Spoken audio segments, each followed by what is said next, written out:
Vote ചെയ്തവർക്ക് തെറ്റിയിട്ടില്ല. ഞാൻ എന്തുകൊണ്ടാണ് പറഞ്ഞതെന്ന് വെച്ച് കഴിഞ്ഞാൽ ഒരു വാർത്ത നിങ്ങളെ കാണിച്ചു തരാം.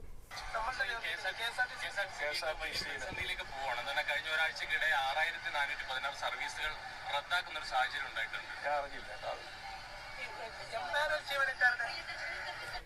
KSRTC ബസ് വലിയ സാമ്പത്തിക പ്രതിസന്ധിയിലാണ്, അങ്ങനെ പല സർവീസുകളും റദ്ദാക്കുന്ന ഒരു കാഴ്ച അല്ലെങ്കിൽ അങ്ങനെ ഒരു വാർത്ത ഞങ്ങൾ കേട്ടു എന്ന് പറഞ്ഞുകൊണ്ട് മാധ്യമ പ്രവർത്തകർ ചോദിക്കുന്ന ചോദ്യത്തിന് ചിരിച്ചുകൊണ്ട് ഇന്നത്തെ ഗതാഗത മന്ത്രി പറയുകയാണ്, ഞാനത് കേട്ടില്ല കേട്ടോ, അങ്ങനെ ഒരു കാര്യം എനിക്കറിയില്ല കേട്ടോ. അതായത് KSRTC കട്ടപ്പുറത്തേക്ക് ആകപ്പെടുന്ന അല്ലെങ്കിൽ ആക്കപ്പെടുന്ന ഒരു അവസ്ഥയെപ്പറ്റി മാധ്യമ പ്രവർത്തകർ ചോദിക്കുമ്പോൾ പറയുന്ന ഒരു ഉത്തരമാണ്, ഞാൻ അങ്ങനെ ഒന്നും കേട്ടിട്ടേ ഇല്ല. എത്ര നിസ്സാരമായിട്ടാണ് അല്ലെ എത്ര സിമ്പിളായിട്ടാണ് ഒരു കള്ളത്തരം ഇങ്ങനെ നമ്മുടെ CP ജോൺ എന്ന് പറയുന്ന ഗതാഗത മന്ത്രി പറയുന്നത്. ഇങ്ങനെയായിരുന്നോ ഗണേഷ് കുമാറിൻ്റെ കാലത്ത് KSRTC അവർ കൊണ്ടു നടന്നത്? പൊന്നുപോലെ കുഞ്ഞിനെ നോക്കും പോലെയാണ് ഓരോ ബസ്സുകളും അവർ കൊണ്ടു നടന്നതും ഓരോ ബസ്സിന് വേണ്ടിയിട്ട് ഓരോ കാര്യങ്ങൾ അവർ നടത്തിയതും. ഒരു ചെറിയ കാര്യം, മൈന്യൂട്ടായിട്ടുള്ളൊരു കാര്യം, KSRTC ഡ്രൈവറിൻ്റെ മുൻവശത്ത് ബസ്സിൻ്റെ മുന്നിൽ ഡാഷ് ബോർഡിലല്ല കുപ്പികൾ ഇടേണ്ടതെന്ന് പറഞ്ഞുകൊണ്ട് ബസ് നല്ലപോലെ സൂക്ഷിച്ചില്ലെങ്കിൽ അത് ആ വണ്ടി ആരാണോ കൊണ്ടുപോകുന്നത്, ഇന്നലെ ഇട്ടവനായിക്കോട്ടെ ഇന്നിട്ടവനായിക്കോട്ടെ ഏതവനാണെങ്കിലും ഇന്ന് ആര് വാഹനം കൊണ്ടുവന്നോ അവർക്കെതിരെ ഞങ്ങൾ ആക്ഷൻ എടുക്കുമെന്നാണ് KB ഗണേഷ് കുമാർ അന്ന് പറഞ്ഞത്. അന്ന് അത് പറഞ്ഞപ്പോൾ പല ആളുകളും കളിയാക്കി. ഇന്ന് കോൺഗ്രസിൻ്റെ പല നേതാക്കന്മാരും കുപ്പി കൊണ്ട് കൊടുത്തിട്ട് നിങ്ങളത് നിങ്ങളുടെ ഡാഷ് ബോർഡിലിട്ട് ഒരു പ്രശ്നമില്ല, ആരൊന്നും ചോദിക്കാൻ പറ്റില്ല, നിങ്ങളെ അറസ്റ്റ് ചെയ്യില്ല, നിങ്ങളുടെ ജോലി പോയില്ല എന്നൊക്കെ പറഞ്ഞിട്ട് വലിയ പ്രശ്നമായിരുന്നു. പക്ഷേ ആ ഡാഷ് ബോർഡിൽ ഇട്ടോ എന്ന് പറഞ്ഞ മക്കൾ ഒരു കാര്യം മനസ്സിലാക്കണം, രാവിലെ മുതൽ രാത്രി വരെയും വെയിലും അതേപോലെ തന്നെ ചൂടുമൊക്കെ അടിച്ച് പൊടിയുമൊക്കെ അടിച്ച് ജോലിയും കഴിഞ്ഞ് ഇവർ വീടുകളിലേക്ക് എത്തുമ്പോൾ വീട്ടിൽ വെള്ളം മാത്രം കുടിച്ചാൽ പോരാ, കറണ്ട് കൂടെ വേണം. ആ കറണ്ട് ഇല്ലാത്തൊരു സാഹചര്യം ഉണ്ടാക്കി കൊടുത്തത് നിങ്ങളുടെ നേതാക്കന്മാരാണ്. അപ്പോൾ KB ഗണേഷ് കുമാറും പിണറായി വിജയനും ഒക്കെ ഇവിടെ ഇരുന്ന് ഉണ്ടായിരുന്ന സമയത്ത് വലിയ ബുദ്ധിമുട്ടിലായിരുന്ന ആളുകളായിരുന്നു നമ്മുടെ ബസ് തൊഴിലാളികളും. അത് സ്വകാര്യ ബസ് ആയിക്കോട്ടെ KSRTC ആയിക്കോട്ടെ എല്ലാ ബസ്സിൻ്റെയും തൊഴിലാളികൾ. പിണറായി വിജയൻ ഇവിടെ നിന്ന് പോയപ്പോൾ, KB ഗണേഷ് കുമാർ ഇവിടെ നിന്ന് പോയപ്പോൾ പടക്കം പൊട്ടിച്ച് അടിച്ച് പൊളിച്ച ഒരു ടീമിനെ നിങ്ങളെ കാണിച്ചു തന്നൊരു വീഡിയോ പണ്ട്. ആ ഒരു സമയത്ത് പടക്കം പൊട്ടിച്ച് ആഘോഷിച്ച ഒരു ടീം പിന്നീട് വന്നിട്ട് എന്തായിരിക്കും അവരുടെ അവസ്ഥ എന്നുള്ളതിനെപ്പറ്റി നമ്മൾ പലപ്പോഴും ചിന്തിച്ചിട്ടുമുണ്ട്. അന്ന് പിണറായി വിജയനെതിരെയും KB ഗണേഷ് കുമാറിനെതിരെയും ഒക്കെ വലിയ രീതിയിൽ പ്രക്ഷോഭവുമായിട്ട് അല്ലെ പ്രതിഷേധവുമായിട്ടൊക്കെ വന്ന മക്കൾ പിന്നീട് നല്ല രീതിയിൽ കരയുന്ന ഒരു കാഴ്ചയും നമ്മൾ അറ്റ് ദി സെയിം ടൈം കണ്ടായിരുന്നു അല്ലേ. അയാളായിരുന്നു ശരിയെന്നും അയാൾ ഉണ്ടായിരുന്നെങ്കിൽ ഞങ്ങൾക്ക് ഈ അവസ്ഥ വരില്ലായിരുന്നു എന്നും ഒക്കെ അവർക്ക് തോന്നിയ ഒരു സമയം, അല്ലെങ്കിൽ അവരെയും കൊണ്ട് തോന്നിപ്പിച്ച ഒരു സമയമായിരുന്നു അത്. പിണറായി വിജയൻ എല്ലാം ചെയ്യുന്നതായിരുന്നു പ്രശ്നം. ഗണേഷ് കുമാറിൻ്റെ ആ ഒരു കർക്കശ സ്വഭാവം, അയാളുടെ ധാർഷ്ട്യം, അതൊക്കെയായിരുന്നു ഈ നാട്ടിലെ പലരുടെയും പ്രശ്നം. ഇന്ന് ചോദ്യങ്ങൾ ചോദിക്കുമ്പോൾ ആ ചോദ്യങ്ങളെ ചിരിച്ചുകൊണ്ട് ഒന്നും അറിയില്ല എന്ന് പറഞ്ഞുകൊണ്ട് പോകുന്ന CP ജോൺ എന്ന് പറയുന്ന ഗതാഗത മന്ത്രിയുടെ ഒരു പൂക്കിത്തരം, അതാണ് നിങ്ങൾ കാണുന്നത്. ബാക്കി കണ്ടു നോക്കാം. ന്യായീകരണമുണ്ട് കേട്ടോ. നമ്മളൊരു കാര്യം മനസ്സിലാക്കേണ്ടത്, നമുക്ക് മിക്കവർക്കും കാറുണ്ടല്ലോ അല്ലേ, അത് 360 ദിവസം ഓടില്ലല്ലോ. ഇല്ല പറഞ്ഞോട്ടെ ഒരു ബസ്, ആ ബസ്സിന് നിശ്ചിത ദിവസം റിപ്പയറുകൾ ആവശ്യമുണ്ട്. ഓക്കെ. അപ്പൊ 360 ദിവസം ഒരു വണ്ടി ഓടില്ല, നമ്മുടെ വണ്ടി ഓടില്ല, KSRTCയുടെ വണ്ടി ഓടില്ല. അതിന് റിപ്പയർ ചെയ്ത് ഓടിയാലോ കൂടുതൽ അപകടം ഉണ്ടാവില്ലേ? അപ്പൊ മെയിൻ്റനൻസിന് വേണ്ടി ഒരു നിശ്ചിത നമ്പർ വണ്ടികൾ എപ്പോഴും റിപ്പയറിലായിരിക്കുമെന്ന് നിങ്ങൾ മനസ്സിലാക്കണം. വളരെ സിമ്പിളായ കാര്യമാണ്. നമുക്ക് 3100 വണ്ടിയാണ് ഉള്ളത്. അതിൽ ഒരു മാസം കഴിയുമ്പോൾ അവർക്ക് റിപ്പയർ വേണ്ടി വരില്ലേ? അതിലപ്പുറം ഒന്നും ഉണ്ടായിട്ടില്ല. കൃത്യമായിട്ട് അറിയുന്നുണ്ട്. അതുകൊണ്ടല്ലേ പറഞ്ഞത് അങ്ങനെ ഞാൻ അറിയില്ല. ഏത് നിങ്ങൾ ചോദിച്ചത് പ്രതിസന്ധിയിലായെന്ന് പറഞ്ഞപ്പോൾ അറിയില്ല. സർവീസുകൾ റദ്ദാക്കിയതല്ല, വണ്ടികൾ റിപ്പയർ ചെയ്യുമ്പോൾ അത്രേ ഉള്ളൂ. സർവീസുകൾ ഒന്നും റദ്ദാക്കി തുടങ്ങില്ലല്ലോ, ഒന്നും റദ്ദാക്കിയിട്ടില്ല. കൂടുതൽ മെച്ചപ്പെടുത്തുന്നതിന് വേണ്ടിയിട്ടുള്ള പരിപാടികളാണ്. CP ജോണെ, ഈ പറയുന്ന താളം അല്ലെങ്കിൽ ഈ പറയുന്ന കാര്യങ്ങൾ കുറച്ച് നാളുകൾ കഴിഞ്ഞുകൂടി ഞങ്ങൾക്കൊന്ന് കാണണം. ആ മാധ്യമ പ്രവർത്തകൻ ആരാണെങ്കിലും ആ ചോദ്യം ചോദിച്ച മാധ്യമ പ്രവർത്തകന് ഞാനൊരു ബിഗ് സല്യൂട്ട് നൽകുകയാണ്. കാരണം ആ ഒരു CP ജോൺ എന്ന് പറയുന്ന ഗതാഗത മന്ത്രിയുടെ അടുത്ത് ചോദിക്കുകയാണ്, നിങ്ങളപ്പം ഒന്നും അറിയുന്നില്ലേ? അപ്പോഴത്തേക്ക് CP ജോൺ അതുവരെ ചിരിച്ചുകൊണ്ട് പൂക്കി സ്വഭാവം കാണിച്ച് പൂക്കിത്തരം കാണിച്ച് സംസാരിച്ചുകൊണ്ടിരിക്കുന്നിടത്ത് നിന്ന് മാറി സീരിയസ് ആയ മുഖത്തിലേക്ക് മാറി. ഉടനെ എല്ലാം കൃത്യമായിട്ട് ഞാൻ അറിയുന്നുണ്ട്.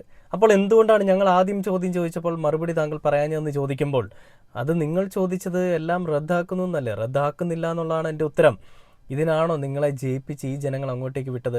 പിണറായി വിജയന് ധാർഷ്ട്യമുണ്ട്, ശരിയാണ്. പിണറായി വിജയന് ഒരു ധാർഷ്ട്യമുണ്ടായിരുന്നു, ഏകഛത്രാധിപതിയായിരുന്നു, ഏകാധിപതിയായിരുന്നു, ആ ഒരു സ്വഭാവമുള്ള കർക്കശ സ്വഭാവക്കാരനായിരുന്നു അയാൾ. അയാളെ വിജയിപ്പിച്ച് അയാളെ മാറ്റി നിങ്ങളെ വിജയിപ്പിച്ച് എന്തുകൊണ്ടാണ്? അങ്ങനെ കർക്കശ സ്വഭാവം ഇല്ലാത്ത ഒരാളിനെ വേണമെന്ന് ഈ നാട്ടിലെ ജനങ്ങൾ വിചാരിച്ചത് കൊണ്ടാണ്, അല്ലെ അങ്ങനെ വിശ്വസിച്ചത് കൊണ്ടാണ്, ചിരിക്കുന്ന ഒരു മുഖ്യമന്ത്രിയെ വേണമെന്നൊക്കെ ആഗ്രഹിച്ചത് കൊണ്ടൊക്കെയാണ്.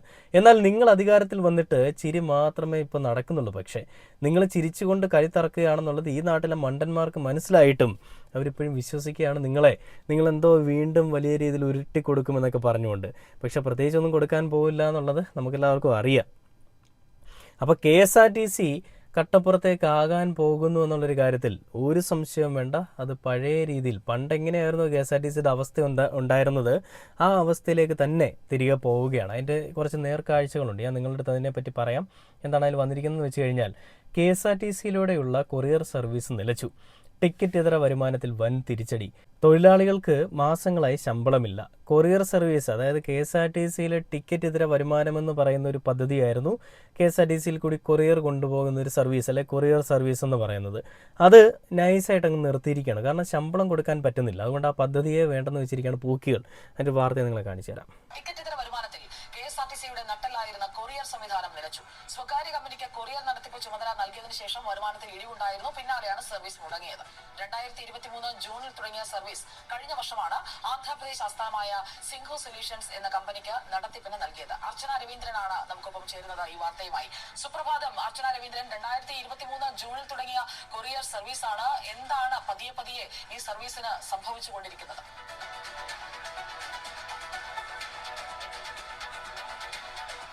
സുപ്രഭാതം. 2023 പിണറായി സർക്കാരിന്റെ കാലഘട്ടത്തിലായിരുന്നു KSRTC ഇത്തരമൊരു കൊറിയർ സർവീസ് പ്രവർത്തനം ആരംഭിച്ചിട്ടുണ്ടായത്. അതായത് 16 മണിക്കൂറിനുള്ളിൽ തിരുവനന്തപുരം മുതൽ കാസർഗോഡ് വരെയുള്ള ആളുകൾക്ക് കൃത്യമായി കൊറിയർ സേവനം ലഭ്യമാക്കണമെന്ന ഉദ്ദേശത്തോടു കൂടി തുടങ്ങിയ ഒരു പദ്ധതി കൂടിയായിരുന്നു. അതായത് കൃത്യമായി തന്നെ വരുമാനം ആ സമയത്ത് KSRTCക്ക് ലഭിച്ചിട്ടുമുണ്ടായിരുന്നു എന്നുള്ളതാണ്. അതായത് ആ ഒരു കൊല്ലം തന്നെ, അതായത് 2023 തന്നെ ഏകദേശം 3 കോടിയോളം വരുമാനം KSRTCക്ക് ലഭിച്ചിട്ടുമുണ്ടായിരുന്നു. അതായത് കൃത്യമായി തന്നെ ഒരു നല്ല സംവിധാനത്തിലൂടെ പോയ ഒരു പദ്ധതി കൂടിയായിരുന്നു KSRTCയുടെ കൊറിയർ സർവീസ് എന്നുള്ളതാണ്. എന്നാൽ കഴിഞ്ഞ വർഷമാണ് ഈ ഒരു കൊറിയർ സർവീസ് കൃത്യമായി തന്നെ അത് മറ്റു സ്വകാര്യ ആന്ധ്രാപ്രദേശ് ആസ്ഥാനമായ മറ്റു സ്വകാര്യ കമ്പനിക്ക് കൈമാറുന്നു. അതായത് കൃത്യമായി തന്നെ അവർ നോക്കിക്കോളും എന്നുൾപ്പെടെയുള്ള കാര്യങ്ങൾ പറഞ്ഞുകൊണ്ട്. കണ്ടില്ലേ, KSRTCയുടെ നട്ടല്ലായിരുന്നു, അല്ലെ KSRTCക്ക് നല്ലൊരു വരുമാനം ഉണ്ടാക്കാൻ സാധിക്കുമായിരുന്ന ഒരു കാര്യം, അതായത് കൊറിയർ സർവീസ്. അത് നിർത്തലാക്കാനായിട്ട് നമ്മളുടെ പൂക്കികൾ കളിക്കുന്ന വൃത്തികെട്ട കളികൾ, അല്ലെങ്കിൽ നിർത്തലാക്കിയിരിക്കുന്ന കഴിവുകെട്ട ഒരു ഭരണാധികാരികൾ ഇരിക്കുന്ന ഒരു സമയം അതാണ് നിങ്ങൾ കാണുന്നത്. KSRTCയെ എങ്ങനെയെങ്കിലും കുത്തുപാള എടുപ്പിക്കണമെന്ന് ആഗ്രഹിച്ചുകൊണ്ടാണ് ഇതൊക്കെ ചെയ്യുന്നതെന്ന് നമ്മളൊന്ന് ചിന്തിക്കേണ്ടിയിരിക്കുന്നുണ്ട്. മറ്റ് പല കാര്യങ്ങളിലും ഇവർ നല്ല രീതിയിൽ ഓരോ കാര്യങ്ങളൊക്കെ ചെയ്യുന്നുണ്ട് കേട്ടോ. നല്ല കാര്യങ്ങളെന്നൊക്കെ പറയുമ്പോൾ നല്ല രീതിയിൽ ആളുകളായിട്ട് വലിപ്പിക്കുന്നുണ്ട്. Power cut. അപ്പോൾ ഇങ്ങനെ കറണ്ടിൻ്റെ കാര്യത്തിലായിക്കോട്ടെ, KSRTCയുടെ കാര്യത്തിലായിക്കോട്ടെ, ദൈനംദിനം നമ്മൾ ഉപയോഗിക്കേണ്ടി വരുന്ന ആവശ്യ സാധനങ്ങളുടെ കാര്യത്തിലായിക്കോട്ടെ, എല്ലാത്തിലും പൂക്കികളുടെ മഹാവിസ്മയങ്ങളാണ് നമ്മൾ കണ്ടുകൊണ്ടിരിക്കുന്നത്. വില കുറയുന്നുമില്ല, വില കൂടിക്കൂടി അങ്ങ് മൂർധന്യ അവസ്ഥയിലേക്ക് എത്തുന്നുമുണ്ട്. ഇതിനെതിരെ സംസാരിക്കുന്നുമില്ല, സംസാരിക്കാനായിട്ട് വരുന്നവരെ അടിച്ചമർത്താൻ ശ്രമിക്കുന്നുമുണ്ട്. ഇങ്ങനെയൊക്കെയുള്ള ചില പൂക്കികളുടെ വിസ്മയങ്ങളിൽ ചിലതാണ് നമ്മൾ ഈ കണ്ടുകൊണ്ടിരിക്കുന്നത്. എത്ര കാലം നമ്മളിത് കാണേണ്ടി വരും? 5 വർഷവും കാണേണ്ടി വരുമെന്നൊക്കെ പറയുമ്പോൾ അതൊരു വല്ലാത്ത പണി തന്നെയാണ്, അല്ലെങ്കിൽ ഒരു വല്ലാത്ത ചതിയായിപ്പോയി. ഇങ്ങനെ ദ്രോഹിക്കാൻ പാടില്ലായിരുന്നു. നിങ്ങളെ വിശ്വസിച്ച, നിങ്ങളെ നമ്പിയ ആളുകൾ ഇന്ന് ഒരവസ്ഥയിലിരിക്കുന്നൊരവസ്ഥ, അല്ലെങ്കിൽ അങ്ങനത്തെ ഒരു കഷ്ടകാല സമയമാണ് നിങ്ങൾ കാണുന്നത്. എന്തായാലും ഇതും ഒരു വൈറ്റ് വാഷ് ചെയ്തുകൊണ്ട് ഇതൊന്നും ഞങ്ങളെ ബാധിക്കുന്ന കാര്യങ്ങളെ അല്ല എന്ന് പറയാനാണ് നിങ്ങൾ ശ്രമിക്കുന്നതെങ്കിൽ, അല്ലെ അങ്ങനെ പറഞ്ഞുകൊണ്ട് തടി തപ്പാനാണ് പലരും ശ്രമിക്കുന്നതെങ്കിൽ, അവർക്ക് കിട്ടാൻ പോകുന്ന പണിയുടെ അങ്ങേയറ്റം എന്താണെന്ന് നമുക്ക് നന്നായിട്ടറിയാം. അന്ന് പിണറായി വിജയൻ്റെ തോൽവിയിൽ പടക്കം പൊട്ടിച്ച പ്രൈവറ്റ് ബസ് തൊഴിലാളികൾക്ക് ഇന്ന് തൊഴിലില്ല.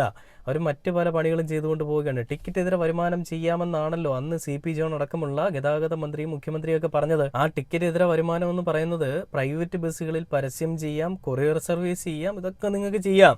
പക്ഷേ KSRTCയിൽ മാത്രം ഞങ്ങൾക്ക് ആ കൊറിയർ സർവീസ് ചെയ്യാൻ പറ്റില്ല, അല്ലെങ്കിൽ KSRTCയിൽ മാത്രം ഞങ്ങൾക്ക് പരസ്യം ചെയ്യാൻ പറ്റില്ല എന്ന് പറയുന്ന രീതിയിലേക്ക് മാറുന്നു. അല്ലെ എന്ന് പറയുന്ന രീതി എങ്ങനെയാണ് ഇവരിങ്ങനെ സ്വീകരിക്കുന്നത്?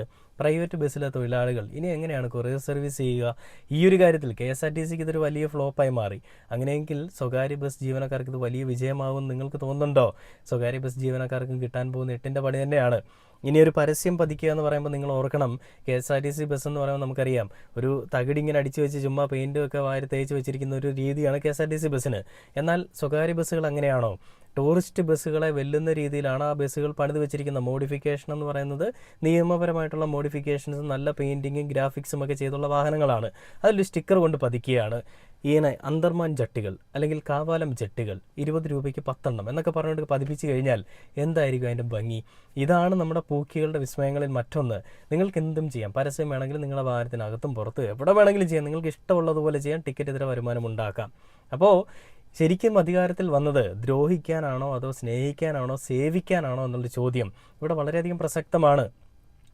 എന്നാൽ ഇതിന് മറുപടി പറയാനായിട്ട് മറ്റുള്ള ഒരു സംഘികൾക്കും ഒരു കൊങ്ങികൾക്കും പറ്റില്ല. ഞാൻ എന്തുകൊണ്ടാണ് സംഘി കൊങ്ങി എന്ന് പറഞ്ഞതെന്ന് വെച്ച് കഴിഞ്ഞാൽ രണ്ടുപേരും ഒരേ അമ്മയുടെ മക്കളാണല്ലോ, അല്ലെ ഒരേ നാണയത്തിന് 2 വശങ്ങളാണല്ലോ. അപ്പോൾ ഈ 2 കൂട്ടർക്കും മറുപടിയില്ല. കാരണം മറുപടിയില്ലാത്ത ചോദ്യങ്ങൾ നമ്മൾ ചോദിക്കുന്നത്. ഇത് ചോദിക്കുമ്പോൾ പലരും ഒന്ന് കമൻറ്റ് ബോക്സിൽ കിടന്ന് മെഴുകും കേട്ടോ. ഏതവൻ മെഴുകിയാലും പറയാനുള്ളത് ഏത് മോൻ്റെ മുഖത്ത് നോക്കിയാണെങ്കിലും പറയും എന്നുള്ളത് ഞാൻ എടുത്തു പറയുകയാണ്. എന്തായാലും അയാൾ തന്നെയായിരുന്നു ശരിയെന്ന് കാലം തെളിയിച്ചു കൊണ്ടിരിക്കുകയാണ്. KB ഗണേഷ് കുമാർ തന്നെയായിരുന്നു ശരിയെന്ന് പലരും പറഞ്ഞുകൊണ്ടിരിക്കുകയാണ്. ആ ഒരു അവസ്ഥയിലേക്ക് കേരളത്തിനെ എത്തിച്ച പൂക്കികൾക്ക് ഒരുപാട് നന്ദിയുണ്ടേ.